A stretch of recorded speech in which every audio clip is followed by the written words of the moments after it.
Empezamos. Señor, gracias por hoy. Señor, gracias por este tiempo para estudiar su palabra poderosa, su palabra que vive y su palabra que aplica a nuestras vidas. Eso no es un libro antiguo que no vale, pero es su palabra. Es el libro donde encontramos la salvación, donde encontramos todo lo que necesitamos para vivir este día correctamente. Señor, derrama su espíritu sobre nosotros, Señor. Abre nuestros corazones y nuestras mentes para recibir de ti hoy. Queremos conocerlo más. Queremos crecer en nuestra relación contigo, Señor. Señor, bendice este tiempo. Ponemos este tiempo en sus manos, en el nombre de Jesús. Amén. Bueno, estamos estudiando el libro de Josué. Y estamos en capítulo 8. En nuestro último estudio, aquí en el libro de Josué, la nación de Israel había experimentado una gran victoria sobre la ciudad de Jericó, ¿verdad? Fue increíble. Fue por un milagro de Dios. No es que Israel tenía lo mejor ejército en el mundo. Ellos no tenían nada. Espadas, lanzas, casi nada. Pero fue por un milagro de Dios. ¿Qué usa ellos para ganar? Sus voces, gritando, marchando alrededor de Jericó, y con una grita las murallas cayeron. Fue un milagro. Yo puedo gritar a esa pared todo el día y nada pasa. Nada, absolutamente nada. Pero con Dios, bueno, yo no estoy gritando a una pared para nada, pero para ellos, con Dios, ellos ganaron la batalla allá. Pero en vez de glorificar a Dios por su milagrosa victoria, ellos se llenaron de autoconfianza, autosuficiencia. Por eso, lugar de volver a Gilgal, que es Gilgal es su base de operaciones durante toda la conquista de la tierra prometida. En lugar de volver a Gilgal para adorar a Dios por su victoria y buscar su voluntad por el próximo paso para tomar, ¿qué pasa? Ellos avanzaron hacia la próxima ciudad, la ciudad de Ai.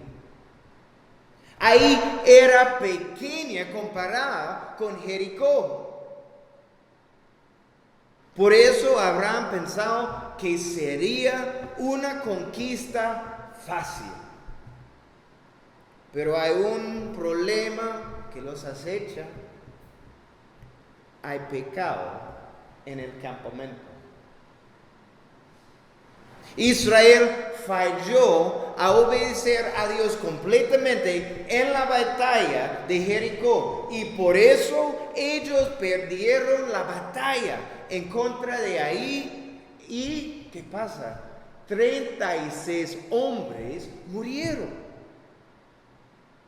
Después de la derrota de Ai, Josué y los líderes van ante Dios.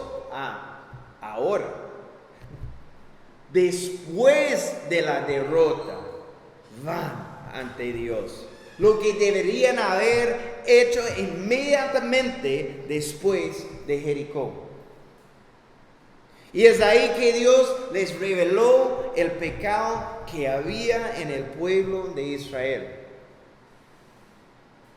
Imagínense, todo sería diferente si antes de avanzar ahí, Ellos regresaron. Imagínense que la primera cosa que Josué quería hacer después de la batalla de Jericó, él dijo, vamos por una reunión de oración. ¿Qué pasa en esta reunión? Dios revelaría hay pecado en el campamento. Like, wow. Eso cambia todo. Cuando Josué sabía que hay pecado en el campamento, Josué confrontó los culpables de ese pecado. Acán y su familia fueron apedreados y quemados por su pecado. En el último versículo de capítulo 7, Jehová se volvió del ardor de su ira. Es decir, el pecado fue juzgado. Ahora Dios podría hablar de nuevo con su pueblo. La comunicación fue abierta de nuevo. La relación entre Israel y Dios fue restaurada. ¿Eso qué significa? Y esto nos trae al principio de capítulo 8. Capítulo 7 es un lugar de derrota.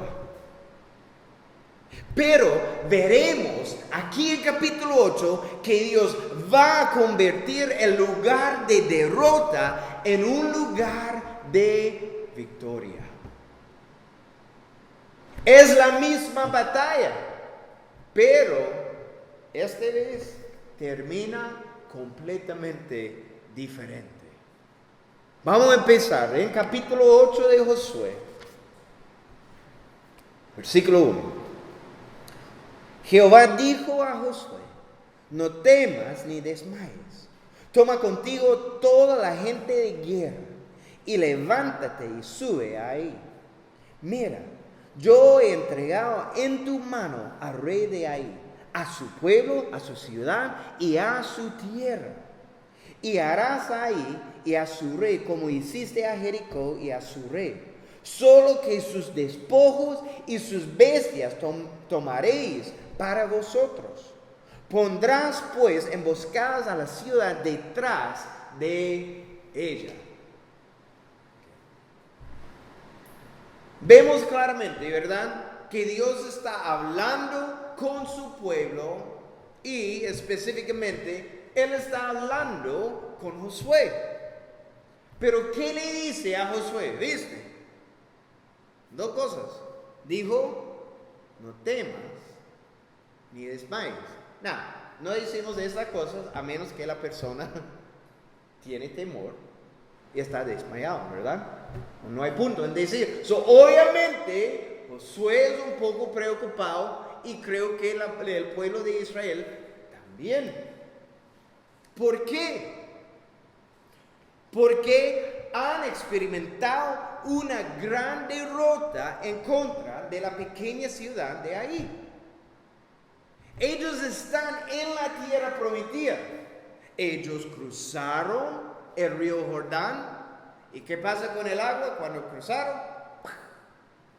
Cierra. Entonces, ellos dicen, uy, estamos aquí. Ellos tienen temor. Entonces Dios está diciendo, no temas, ni desmayes. Ellos se sienten vulnerables, no están seguros de la conquista de la tierra prometida. En Jericó, definitivamente, ¡woohoo! Ahora, no sé. Quizás están pensando, si no podemos derrotar a esta pequeña ciudad, este pequeño ejército, ¿qué pasará cuando vayamos en contra de ejércitos más grandes y poderosos? ¿Qué pasa? Pero, ¿qué está pasando aquí? Dios está asegurándoles y confirmando que Él está con ellos. Debemos entender que estas son dos reacciones que casi siempre acompañan un fracaso. Número 1, desánimo sobre el pasado y temor del futuro.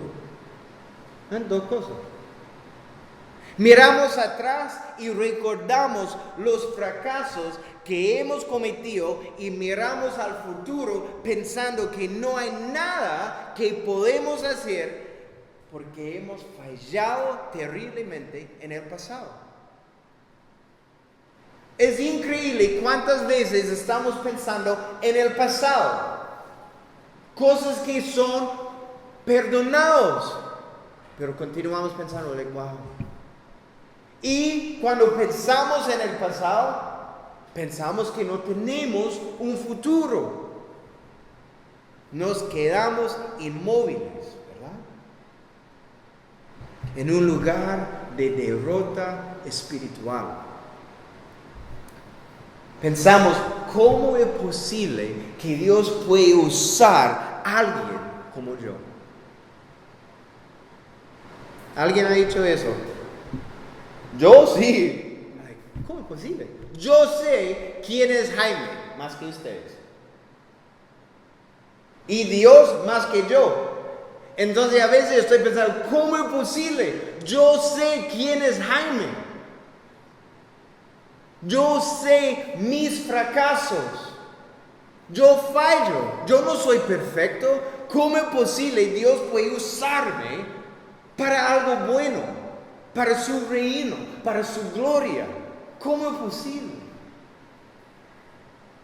Entonces, y cuando esta es nuestra mentalidad, vivimos la vida cristiana en derrota. Pero somos llamados a vivir la vida cristiana ¿qué? Victoriosa. Wow. Eso es lo que Satanás quiere para cada creyente. ¿Sabes eso? Para Satanás, él encanta cuando los cristianos son derrotados. Perfecto. Porque ellos piensan que no pueden hacer nada para Dios. Satanás encanta.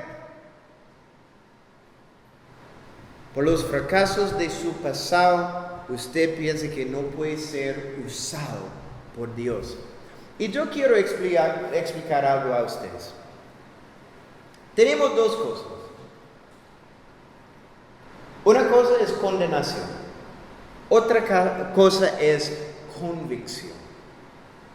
Y necesitamos entender la fuente de los dos. La fuente de condenación es Satanás. ¿Por qué? Porque cuando sentimos condenados, ¿cómo sentimos? Que no podemos hacer nada. Destruye nosotros. La condenación, ¿por qué es de Satanás? Satanás hablando en nuestra mente.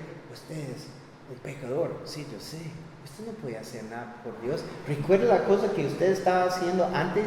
Nadie puede ver. Pero yo no lo vi. Y sentimos derrotados por la condenación.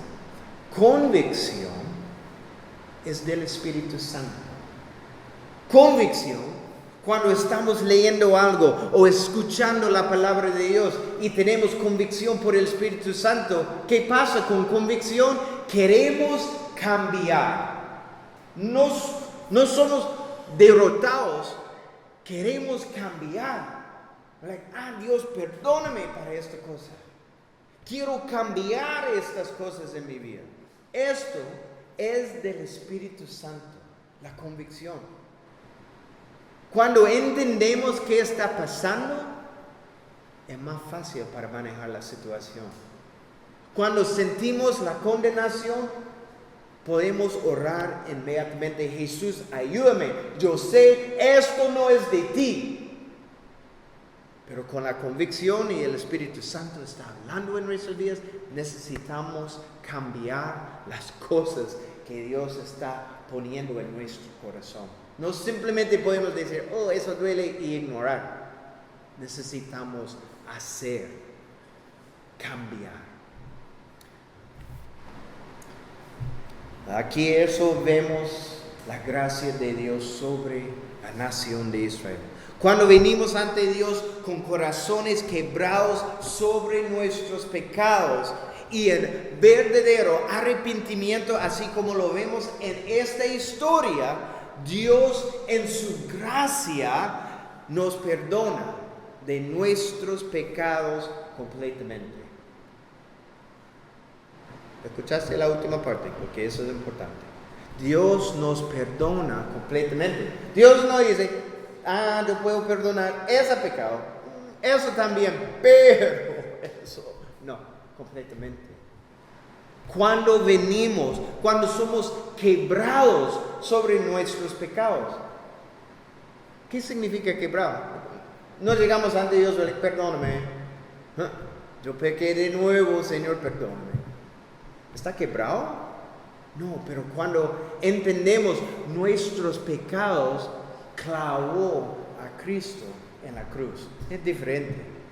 Cuando entendemos esto, que cada vez cuando pecamos, tenemos un clavo y martillo, de nuevo a Cristo en la cruz. Y cuando pensamos eso, eso, cuando nuestros corazones son quebrados sobre el pecado, Dios quiere perdonarnos. Dios en su gracia nos levanta del suelo y nos dice amorosamente, está perdonado. Eso es como Dios nos habla, amorosamente. No se desanime. Tengo un plan y propósito para su vida. Vamos a hacerlo juntos. Eso es que Dios quiere hacer con nosotros. Esto es la gracia de Dios. Esto es el perdón de Dios. Segunda, Crónicas 16, versículo 9. Marquen su Biblia. Los ojos del Señor recorren toda la tierra para fortalecer a los que tienen el corazón totalmente comprometido con Él. Esto es nuestro Dios. Él quiere fortalecernos. Pero, ¿qué está buscando? Eso es la clave. ¿Qué está buscando? Los que tienen el corazón que totalmente comprometido con Él.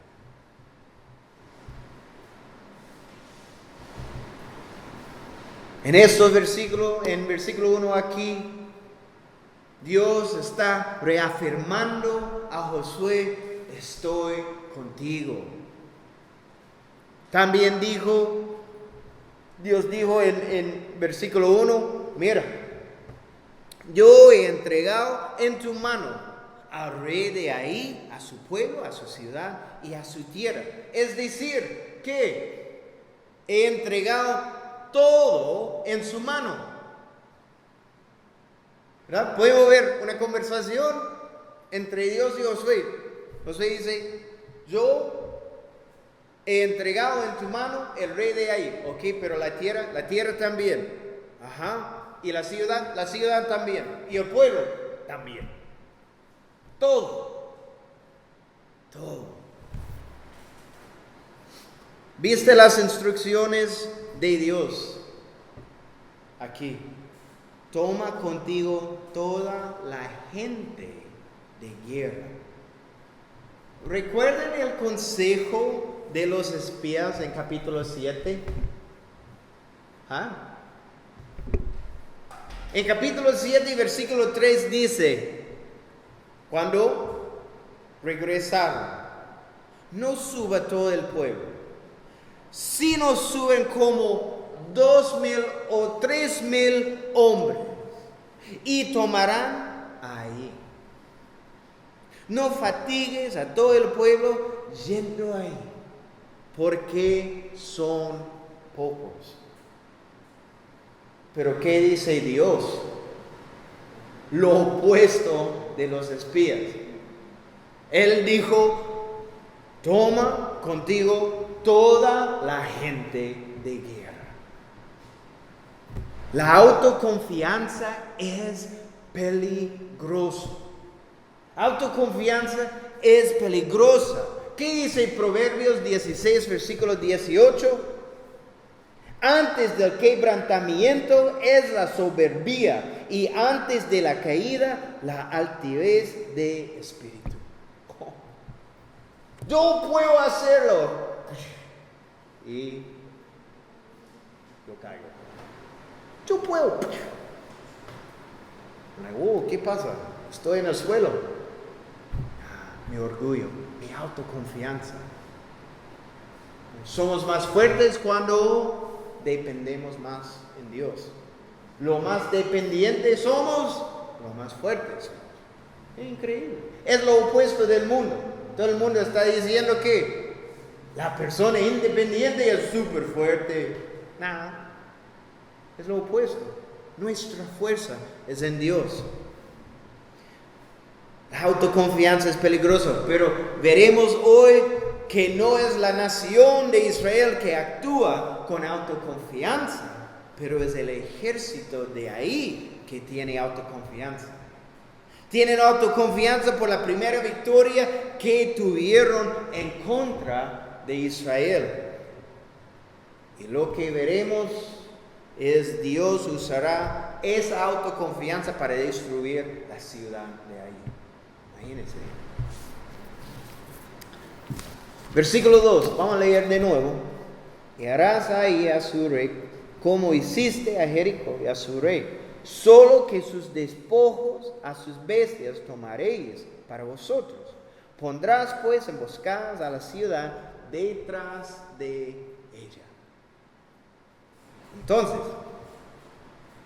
algo que necesitamos ver aquí es que Dios les dijo que hicieran lo mismo que habían hecho con Jericó, pero añadió solo que sus despojos y sus bestias tomaréis para vosotros.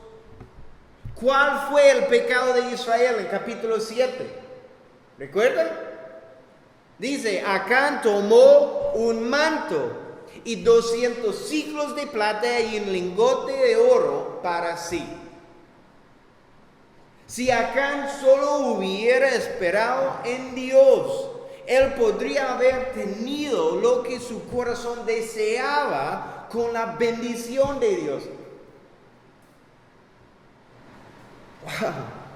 Es muy importante, hay una buena lección aquí. Es muy importante que esperemos en Dios y obedezcamos sus instrucciones.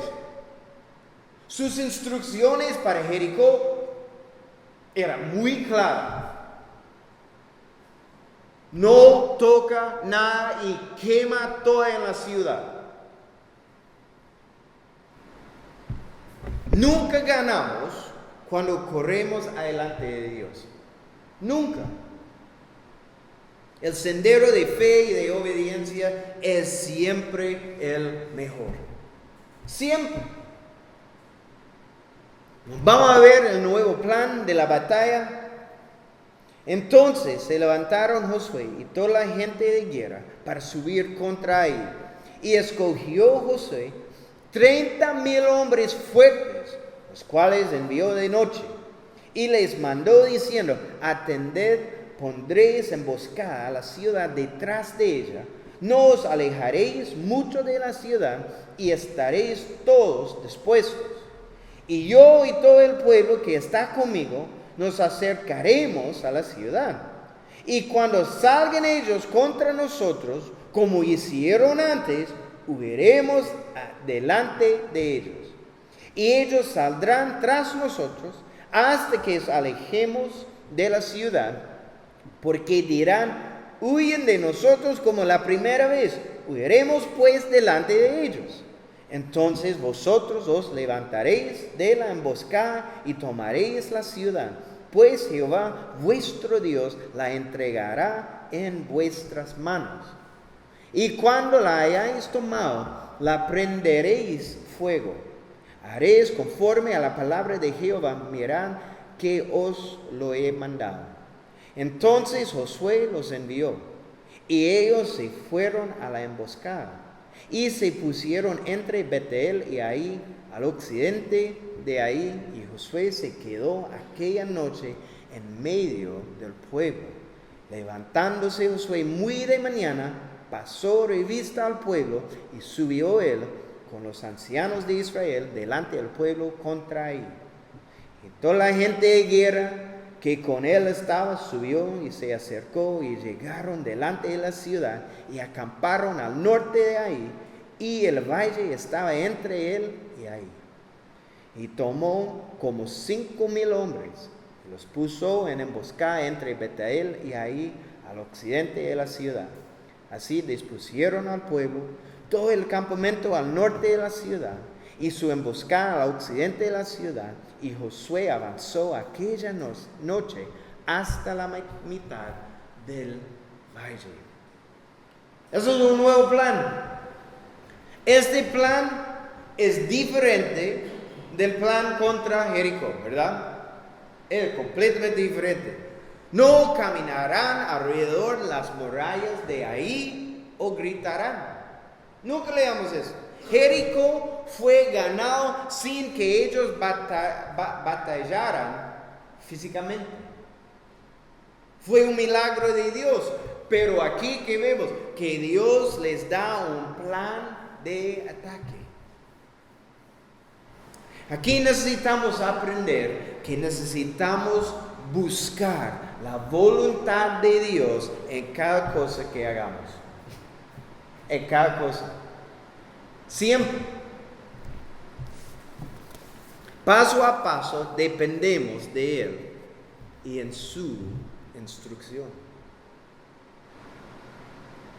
No podemos decir, esto hizo Dios la última vez, entonces obviamente quiere hacer lo mismo porque resultó perfectamente.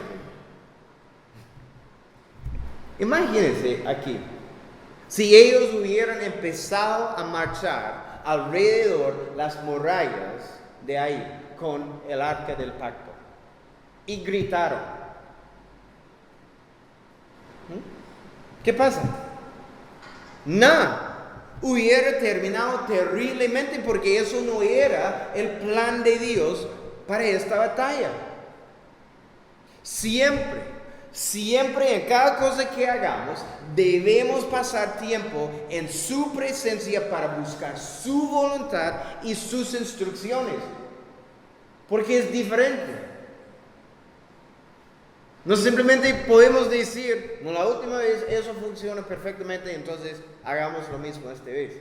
Y Dios está pensando, pero yo quiero hacer algo completamente diferente. Siempre, con cualquier cosa, oremos, pasando tiempo ante Él. ¿Qué quiere hacer esta vez? Si es lo mismo, está bien, pero muy probable es algo completamente diferente. Dios encanta a cambiar sus tácticos. ¿Por qué? Porque Él recibe la gloria. No es el mismo cada vez. ¿O qué pensamos nosotros? Yo puedo hacerlo. No. Aquí vemos la táctica de batalla. Aquí tenemos 3 diferentes grupos de soldados. El primer grupo que vemos es 30,000 soldados. Fue mandado de noche para esconderse en el oeste de la ciudad de Ai. Posiblemente está pensando, pero ¿cómo se puede esconder a 30,000 personas? Entiendo, es difícil. Hay bastante gente. Pero esa área era muy rocosa. Entonces, eso habrá ayudado a esconderse de la ciudad de Ai. Cuando los soldados salieron de la ciudad, ellos entrarían a la ciudad para quemarla. Eso es su parte. El segundo grupo acampó al lado norte de la ciudad en plena vista de ahí. ¿Por qué? Este grupo fue el Simbel. Su trabajo era atraer al ejército de ahí a salir de la ciudad para pelear con ellos. El tercer grupo es 5,000 hombres, también fueron al lado oeste para se posicionaron entre la ciudad de ahí y Betel. Su trabajo era impedir que los soldados de Betel ayudaran ahí durante la batalla. Eso es su trabajo. Y eso era un plan perfecto. ¿Por qué? Porque ese plan no es de Josué, es de Dios. Como sabemos, versículo 2. ¿Qué dice Dios en la última parte del versículo 2? Pondrás pues emboscadas a la ciudad detrás de ella. Eso es el plan de Dios, no Josué. Y por eso es perfecto.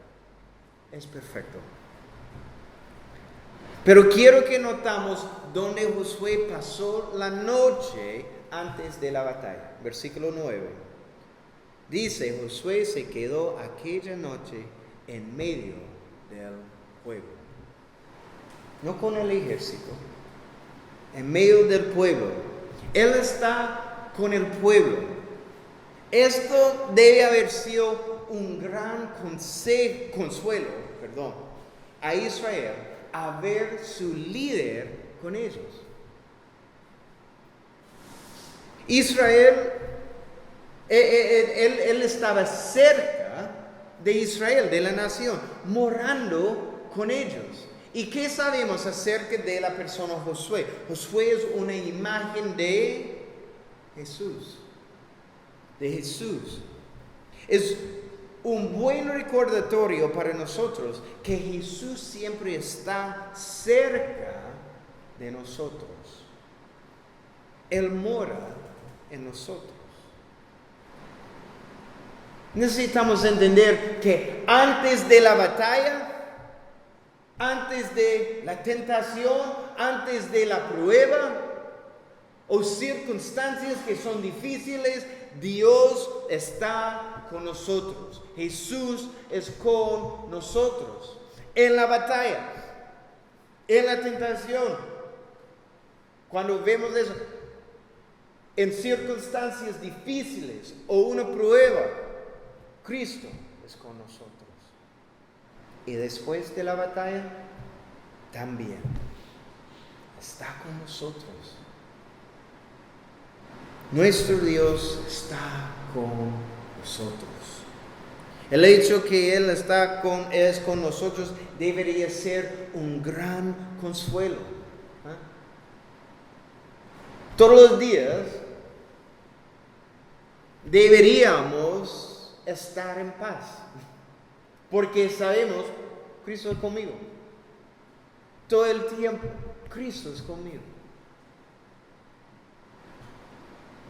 Pero es nuestra responsabilidad el caminar con Él y obedecer. Tenemos una parte también. Continuamos, versículo 14, vemos el éxito con Dios. Y aconteció, y viéndolo al rey de ahí, él y su pueblo se apresuraron y madrugaron, y al tiempo señalado, los hombres de la ciudad salieron al encuentro de Israel para combatir frente al Arabá, no sabiendo que estaba puesta emboscada a espaldas de la ciudad. Entonces Josué y todo Israel se fingieron vencidos y huyeron delante de ellos por el camino del desierto. Y todo el pueblo que estaba en ahí se juntó para seguirles, y siguieron a Josué siendo así alejados de la ciudad. Y no quedó hombre en ahí ni en Betel. Ok, ¿qué vemos aquí en Betel? ¿Qué es entre Betel y ahí? 5,000 soldados esperando.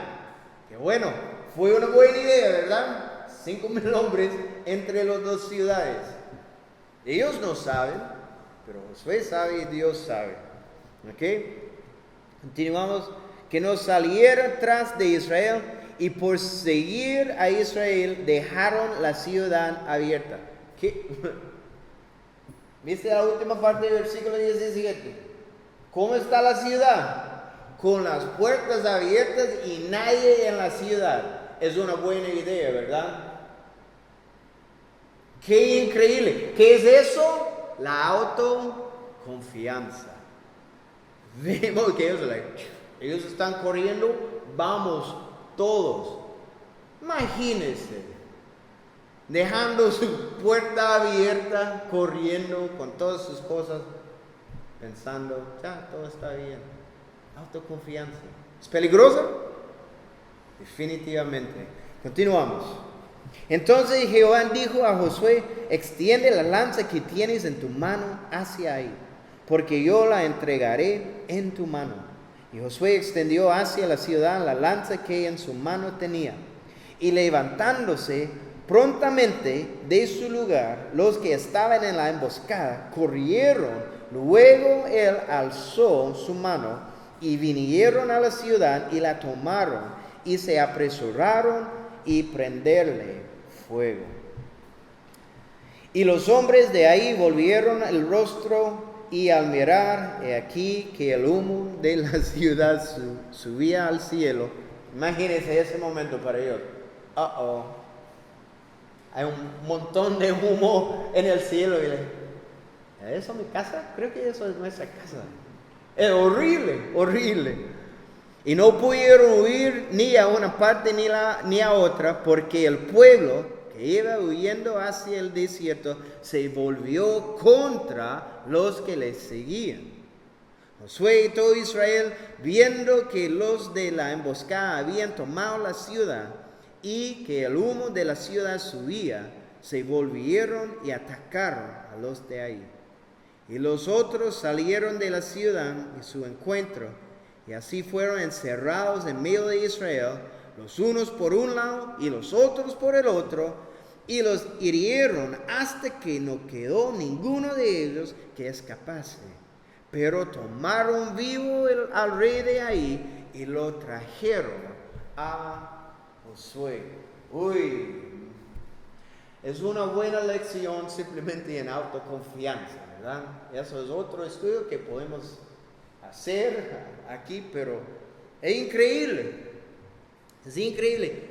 El rey de ahí vio a los israelitas en la valle. Eso fue el plan. En la plena vista. E inmediatamente mandó a su ejército para destruirlos. El rey mandó también todos en la ciudad para perseguirlos. Pero él no sabía que Israel tenía una emboscada en contra de la ciudad, atrás de la ciudad. Entonces los israelitas a plena vista corrieron como la primera vez en capítulo 7, pero eso fue por otra cosa. Ellos fueron corriendo porque tienen miedo y 36 hombres murieron. Esta vez no, eso fue parte del plan. ¿Okay? Y cuando ellos están lejos de la ciudad, los 30,000 soldados entraron a la ciudad ¿para qué? Para quemarla. Eso fue la señal de humo. Es mi imaginación en ese momento. Dice, todo está listo con humo. No, es una broma. Pero podemos ver la confianza, ¿verdad?, del rey. Porque versículo 17 dice que las puertas que están abiertas. Pero fue completamente opuesto con Jericó, recuerda. Versículo 1 de capítulo 6. Ahora Jericó estaba cerrada, bien cerrada, a causa de los hijos de Israel. Nadie entraba ni salía. Esa es la diferencia. Cuando los hombres de ahí vieron el humo que salían de la ciudad, el grupo de 5,000 israelitas atacaron por el otro lado y los destruyen. En versículos 24 al 29 vemos que ellos obedecen al Señor y destruyen todo. Veremos que y en esos versículos todo fue destruido exactamente como Dios les dijo. Solo los israelitas tomaron para sí las bestias y los despojos de la ciudad. Dice eso en versículo 27. La cosa que aprendemos aquí es la obediencia es esencial para la victoria en nuestras vidas. Es esencial, no es una opción.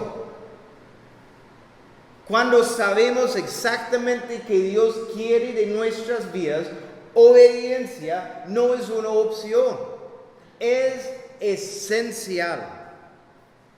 Aprendemos claramente aquí que una derrota o fracaso en nuestras vidas no significa que no podemos ser usados para el reino de Dios. Eso es buena noticia. Cuando fallamos, obviamente hay cosas que necesitamos hacer. Necesitamos arrepentirnos de nuestros pecados. Significa que dejamos nuestros pecados ¿dónde? Atrás, en el pasado. Y inmediatamente obedecemos su voluntad. Es esencial. Necesitamos entender que nuestro Dios es un Dios de segundas oportunidades. ¿Es buena noticia? Nuestro Dios es un Dios de segundas oportunidades. Lamentaciones 3, versículos 22 y 23. Si tiene su Biblia, marca. Lamentaciones 3, 22 y 23. El fiel amor del Señor nunca se acaba. Buena noticia, ¿verdad? Sus misericordias jamás terminan. Grande es su fidelidad. Sus misericordias son nuevas. ¿Qué es la última parte? Cada mañana. Es buenas noticias. Sus misericordias son nuevas cada mañana. Qué bendición, ¿verdad? Nuestro Dios es un Dios de segunda oportunidades y tercera, cuarta. ¿Y nosotros? ¿Cuántas veces decimos, esto fue la última oportunidad para esa persona? ¿Cuántas veces? Pero con Dios, con nosotros, cada día nuevo. Sus misericordias son nuevas cada mañana. Eso significa que despertamos en la misericordia de Dios. Yo estoy bajo su misericordia. ¡Qué increíble! ¡Qué increíble! Continuemos. Vemos ahora que ellos, después de la batalla, eso es completamente diferente. Versículo 30. Entonces Josué edificó un altar a Jehová Dios de Israel en el monte Ebal, como Moisés, siervo de Jehová, lo había mandado a los hijos de Israel, como está escrito en el libro de la ley de Moisés, un altar de piedras enteras, sobre las cuales nadie alzó hierro. Y ofrecieron sobre el holocausto a Jehová y sacrificaron ofrendas de paz. También escribió allí sobre las piedras una copia de la ley de Moisés, la cual escribió delante de los hijos de Israel. Y todo Israel, con sus ancianos, oficiales y jueces, estaba de pie a uno y a otro lado del arca, en presencia de los sacerdotes levitas que llevaban el arca del pacto de Jehová, así los extranjeros como los naturales. La mitad de ellos estaban hacia el monte Gerizim, y la otra mitad hacia el monte Ebal, de la manera que Moisés, siervo de Jehová, lo había mandado antes, para que bendijesen primeramente al pueblo de Israel. Después de esto, leyó todas las palabras de la ley, las bendiciones y las maldiciones, conforme a todo lo que está escrito en el libro de la ley. No hubo palabra alguna de todo cuanto mandó Moisés, que Josué no hiciste leer delante de toda la congregación de Israel, y de las mujeres, de los niños, y de los extranjeros que moraban entre ellos. Todos están presentes por esta actividad. No solo los líderes y Josué, ¿qué dice en el último versículo? Las mujeres, extranjeros, niños, todo está aquí. ¿Qué vemos aquí? Ellos adoran a Dios. Encontramos este mandato de Moisés, si quiere leer, en Deuteronomio capítulos 27 y 28. El altar es algo sencillo para que la atención sea en Dios y no las obras de los hombres en la decoración. Ellos fueron a 30 millas norte a Gilgal para adorar a Dios. Entonces, eso es una operación grande para mover más o menos entre 2 y 3 millones de personas, 30 millas para adorar a Dios. Vemos aquí la prioridad de adoración en la nación de Israel. Es una prioridad. Dios debería recibir la gloria siempre. Él es digno en cualquier situación de nuestra adoración. ¿Sabes eso? No solo cuando todo está bien, yo puedo adorar a Dios porque todo está bien en mi vida. No, en sus dificultades adora a Dios. En la prueba adora a Dios. Siempre Él es digno. Es esencial que adoramos a Dios después de la victoria, dando todo el crédito a Él por la victoria. O arriesgaremos tomar gloria para nosotros mismos por las victorias en nuestros días. Es fácil, ¿verdad? Cuando tenemos una victoria en nuestra vida, yo puedo hacerlo. ¿Usted puede hacerlo? No. Cuando tenemos la victoria, la cosa que necesitamos hacer inmediatamente es gracias. Dios, gracias por su bondad. Gracias por su ayuda en esa situación. Yo no puedo hacerlo. No tengo la fuerza para hacerlo. Gracias, Señor.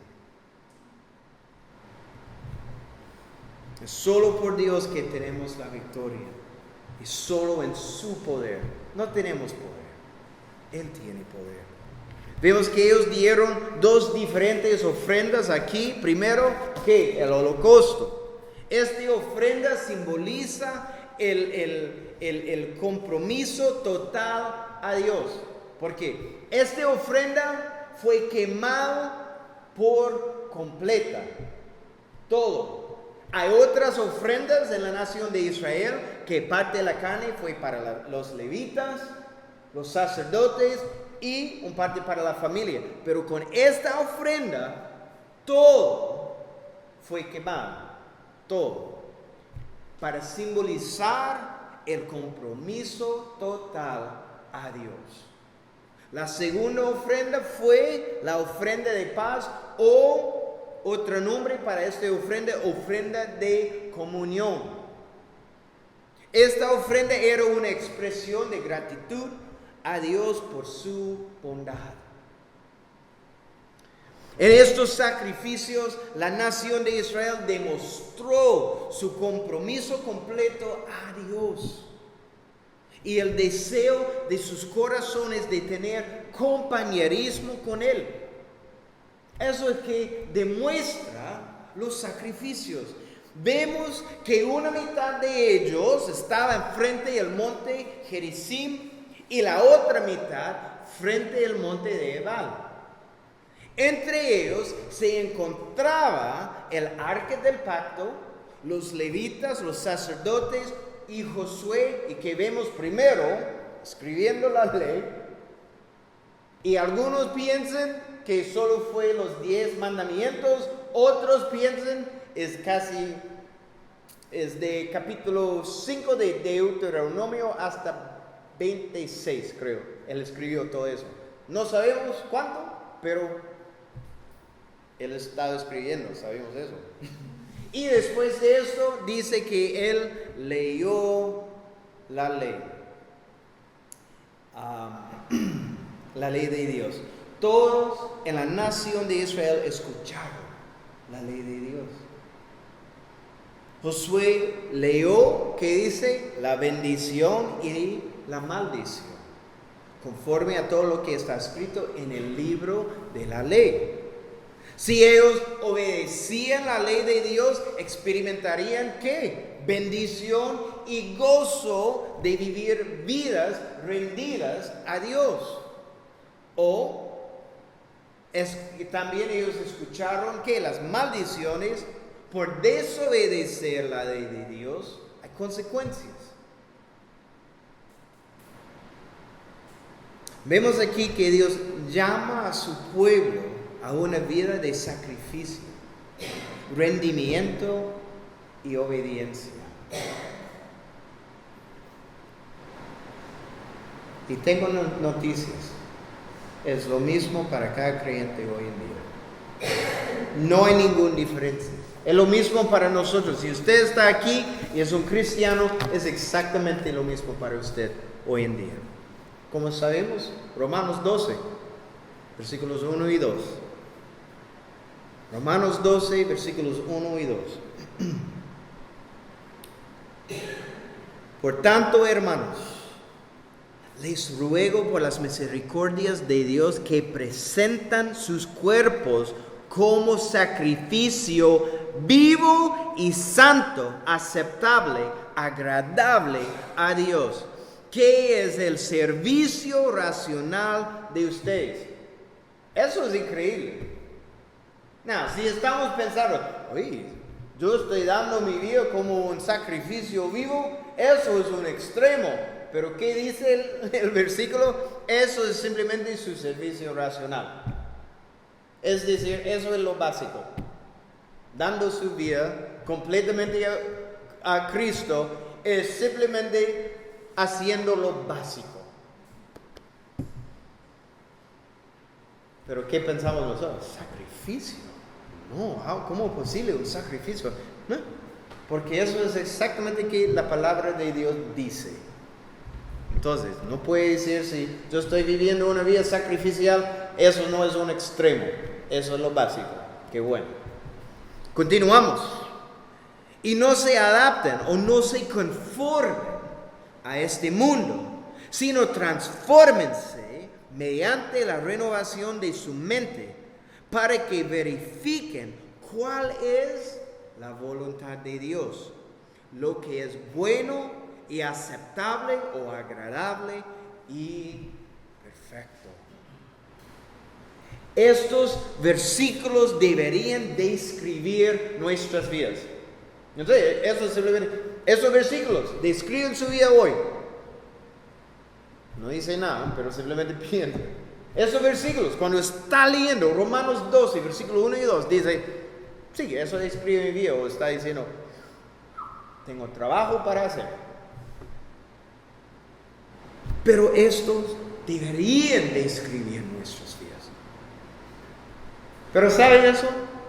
Eso es el problema. El problema es que muchos cristianos están conformes simplemente en actuar como cristianos. Saben decir o hacer ciertas cosas que le dan el aspecto de un cristiano. Pero en realidad nunca experimentan la vida abundante en Cristo.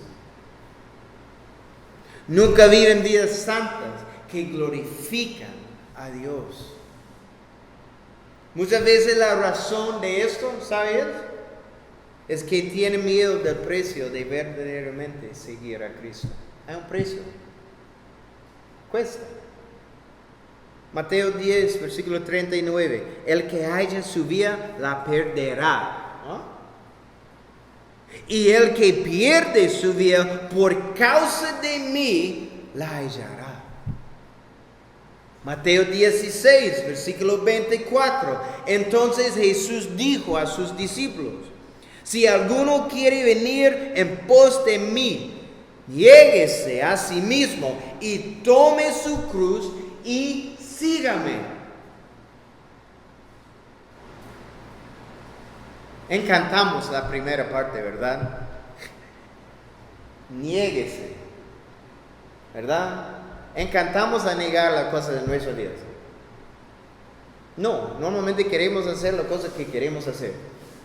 Pero Cristo está diciendo no. Esta palabra en griego significa que estamos dando nuestros derechos a Cristo. Eso es lo que significa.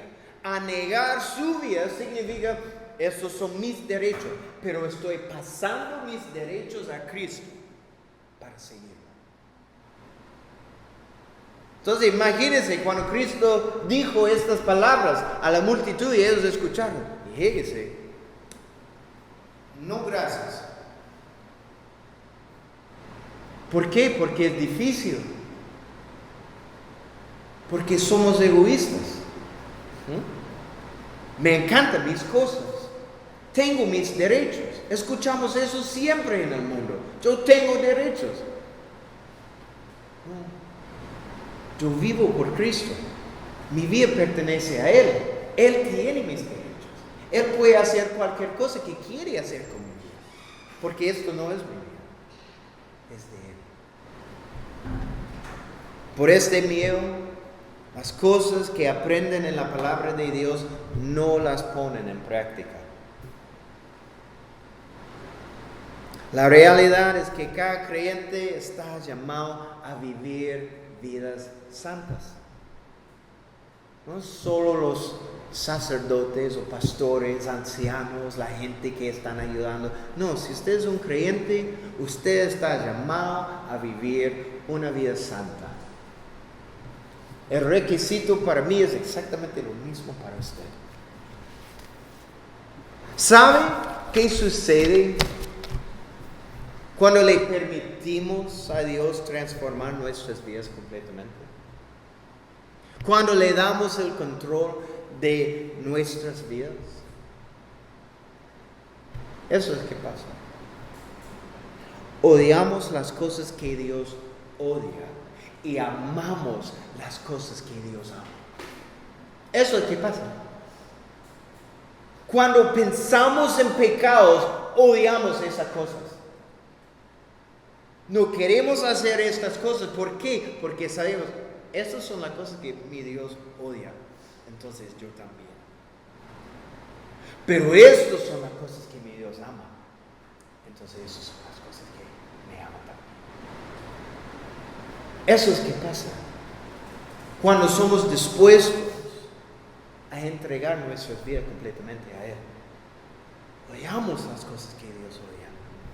Nos lamentamos sobre nuestros pecados. ¿Cuándo fue la última vez que usted lamentó sobre sus pecados? Ante Dios, llorando, quebrado sobre sus pecados. Nuestra oración es que santifícame. ¿Cuándo fue la última vez? Eso fue su oración. Santifícame, Señor. Yo odio los pecados. Santifícame. Queremos vivir vidas que agradan el corazón de Dios. Fuimos creados para su gloria. ¿Sabes? Fuimos creados para su gloria. Y cuando nos rendimos a Él, eso es lo que Él hará en nuestras vidas. Dios será glorificado en nosotros. Eso es exactamente lo que Cristo fue haciendo aquí en la tierra. trayendo gloria al Padre. Él dijo la única cosa que él quería hacer fue la voluntad del Padre. Traer la gloria al Padre. Isaías 43, versículo 7 dice, para gloria mía los he creado, los formé y los hice. Esta es la cosa. Cuando morimos a nosotros mismos y seguimos a Cristo, no nos enredamos con las cosas de este mundo. No estamos en constante lucha con las cosas que deberíamos o no deberíamos hacer. Porque nuestro único deseo es el hacer la voluntad de Dios. Glorifica a Dios en y con nuestras vidas. ¿Es eso su deseo? Despertamos todos los días y decimos, yo quiero glorificar a Dios en y con mi vida. O despertamos y decimos, tengo hambre, quiero comer.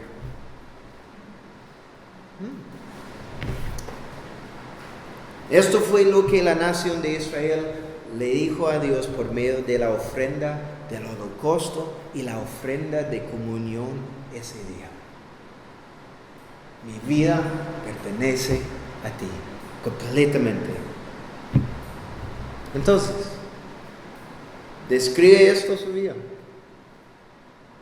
Está pensando en estas cosas, está diciendo, ¿esto describe mi vida hoy? ¿O hay cambios que yo necesito hacer?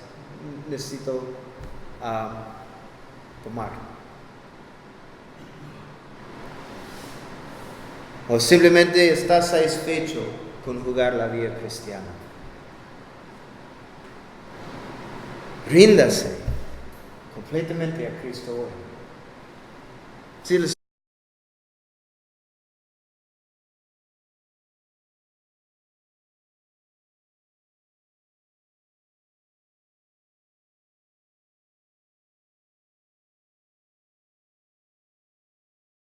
Espíritu Santo está hablando en su corazón en este momento, ríndese completamente a Cristo hoy.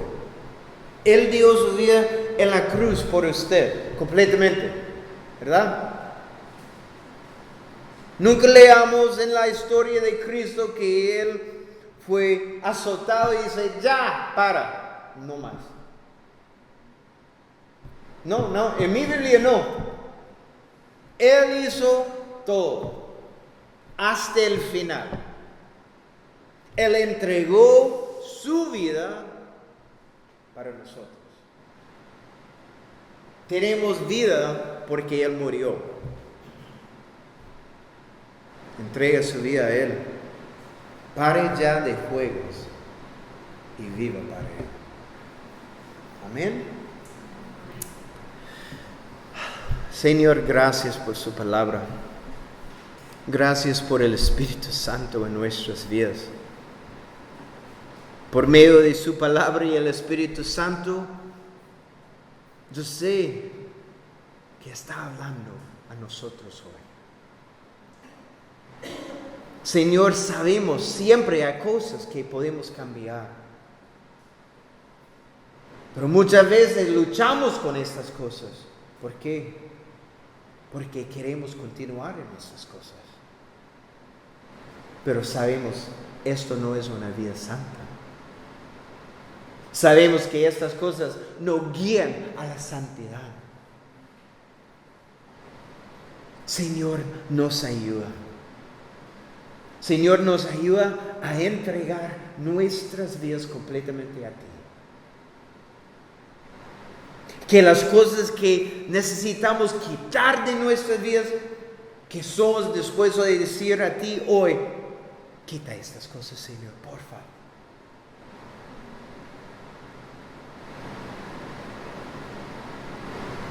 Porque yo quiero crecer en la semejanza de mi Señor y Salvador. Y estas cosas de mi vida no representan quién es mi Señor. Quita estas cosas. que deseamos una vida santa, Señor. Deseamos a vivir para ti completamente, Señor. Señor, ayúdanos. Señor, pedimos todas estas cosas en tu nombre.